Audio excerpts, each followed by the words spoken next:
नमस्कार। आदर्श शिक्षण संस्थान जोधपुर की इस ऑनलाइन कक्षा में आप सबका हार्दिक अभिनंदन, स्वागत। आज की इस कड़ी में हम कक्षा 9वीं पाठ 2 यूरोपीय समाजवाद और रूसी क्रांति सामाजिक विज्ञान इसका भाग 3 के बारे में अध्ययन करेंगे। सबसे पहला है अक्टूबर क्रांति 1917। अक्टूबर 1917 के अंदर रूस में समाजवादियों का अधिकार हो गया था सत्ता पर, और अक्टूबर 1917 के अंदर रूस के अंदर जो अक्टूबर की घटनाएं और राजशाही का जो पतन था, इसको अपन अक्टूबर की क्रांति कहते हैं। फिर है रूसी साम्राज्य 1914। रूस के अंदर अपन देखें तो 1914 के अंदर जॉर्ज निकोलस सेकंड इसका शासन था, और इसके शासन काल के अंदर अपन देखें तो रूस का साम्राज्य Moscow, Finland, Latvia, Lithuania, Estonia, Poland, Ukraine, Belarus, इसके साम्राज्य रूस, ये जो सारे राज्य है रूस के साम्राज्य के अंग थे। इसके अलावा प्रशांत महासागर और वर्तमान जो मध्य एशिया है उसके कई देश, जॉर्जिया, आर्मेनिया, अजरबैजान, ये भी रूसी साम्राज्य के अंग हुआ करते थे। और उस समय रूसी साम्राज्य के अंदर हम देखें तो ग्रीक ऑर्थोडॉक्स चर्च उसका वर्चस्व था, और उसकी ग्रीक ऑर्थोडॉक्स चर्च की एक शाखा ऑर्थोडॉक्स क्रिश्चियनिटी उसका रूस के अंदर बहुमत था। इसके अलावा रूस के अंदर कैथोलिक, प्रोटेस्टेंट, मुस्लिम, बौद्ध, इन धर्मों के मानने वाले लोग भी बड़ी संख्या में निवास करते थे। अब रूस के अंदर देखें अर्थव्यवस्था और समाज, उस समय रूसी क्रांति के समय वो देखें रूस की अधिकांश जो जनसंख्या थी उनकी आजीविका का मुख्य साधन खेती भी था, किसान थे, और 85% से अधिक लोग खेती का कार्य करते थे। और ये किसान अपनी जरूरतों को पूरा करने के अलावा बाजार के लिए भी वस्तुओं अनाज का उत्पादन करते थे। उस समय रूस विश्व का सबसे बड़ा अनाज उत्पादक देशों में से एक माना जाता था। उस समय 1890 के अंदर रूस के अंदर भी उद्योग खुलने प्रारंभ हो चुके थे। हालांकि रूस के अंदर उद्योग काफी कम थे, और जो प्रमुख औद्योगिक केंद्र पर देखें तो सेंट पीटर्सबर्ग और मॉस्को ये प्रमुख औद्योगिक केंद्र थे। इसके अलावा उद्योगों के अंदर बड़ी मात्रा में विदेशी निवेश भी आ रहा था, और साथ में रेलवे का भी विस्तार हो रहा था। तो इस कारण से रूस के अंदर उद्योगों का काफी विकास होता जा रहा था। और इसमें जो उद्योगपति थे उनकी लगभग निजी संपत्ति हुआ करती थी, और इसके लिए मजदूरों की न्यूनतम मजदूरी, उनके काम के घंटे, कितने घंटे की पाली होगी, ये सब निश्चित करने का कार्य भी उसके लिए रूस के अंदर फैक्ट्री इंस्पेक्टर हुआ करता था जो निश्चित करता था।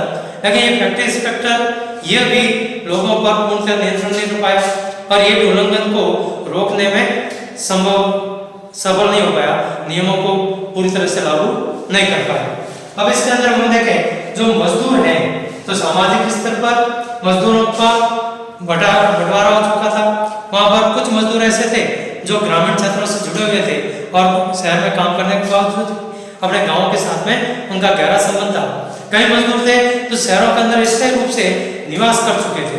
इन मजदूरों की आवास की व्यवस्था भी बनी हुई थी, साथ में साफ सफाई, इनके लिए भी काफी समस्याएं उत्पन्न हो रही थी।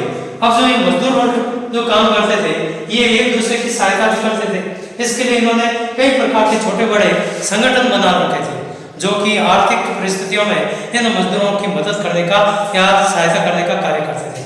अगर कोई फैक्ट्री मालिक किसी मजदूर को काम से निकाल देता था तो उस समय ये मजदूर एकजुट होकर हड़ताल करना या अपने मजदूर साथी की सहायता करने का कार्य भी इन मजदूरों के द्वारा किया जाता था। अब रूस के अंदर उस समय देहाती इलाकों के अंदर देखें जो किसान थे वो बड़ी संख्या में देहात के अंदर रहते थे, खेती उनका मुख्य व्यवसाय होता था। और इसके अलावा ग्रामीण क्षेत्रों के अंदर जो सामंत थे, नवाब थे, जागीरदार थे, इनका किसान बिल्कुल भी सम्मान नहीं करते थे, और अधिकांश जो जमीन थी उन पर सामंतों का जो नवाब थे, जागीरदार थे, इनका अधिकार होता था। लेकिन जो किसान थे वो इनका किसी प्रकार से सम्मान नहीं करते थे, और ये जो सामंत, नवाब, जागीरदार थे, इनकी जो सत्ता थी वो भी रूस का जो सम्राट था जो जॉर्ज निकोलस थे उसके प्रति उनकी निष्ठा और उनके प्रति जो सेवा की गई थी उसके बदले में इनको ये जमीनें प्राप्त की हुई थी। और ये जो किसान थे वो समय समय पर इन जागीरदारों का, सामंतों का विरोध भी करते थे, और इसके लिए कई बार इन जागीरदारों की हत्या भी इनके द्वारा की गई थी। अब उस समय रूस के अंदर देखें तो समाजवाद का काफी पहले से प्रभाव था और रूस के जो अधिकांश विचारक थे वो मानते थे कि रूस में जो क्रांति होगी वो किसानों के माध्यम से होगी और किसानों के अंदर समाजवाद का प्रभाव पहले से दिखाई देता था। तो इनके लिए एक व्यवस्था थी, जो किसान होते थे वो वर्ष में एक बार अपनी सारी जमीन, जो गांव का मुखिया जिसे मीर या कम्यून कहा जाता था, उसको जमीन दे देते थे और फिर वो मीर या कम्यून जो होता था वो जमीन को किसानों के अंदर वापस बांटने का कार्य करता था और जिस परिवार की जैसी जरूरत होती थी उस प्रकार वो जमीन को बांटने का कार्य किया जाता था। अब आज का आपके घर कार्य लिखिए।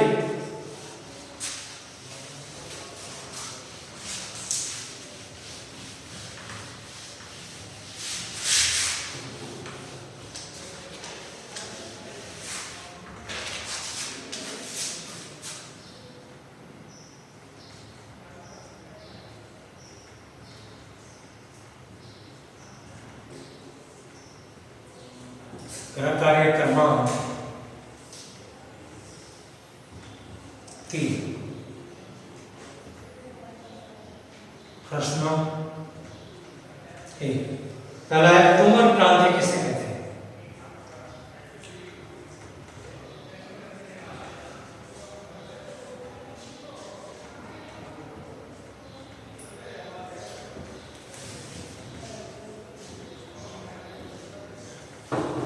अक्टूबर क्रांति किसे कहते हैं?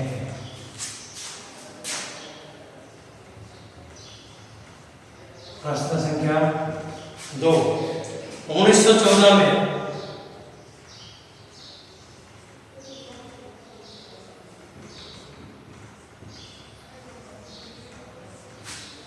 रूस का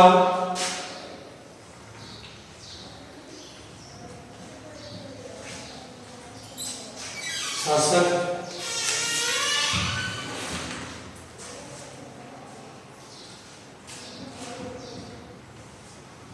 कौन?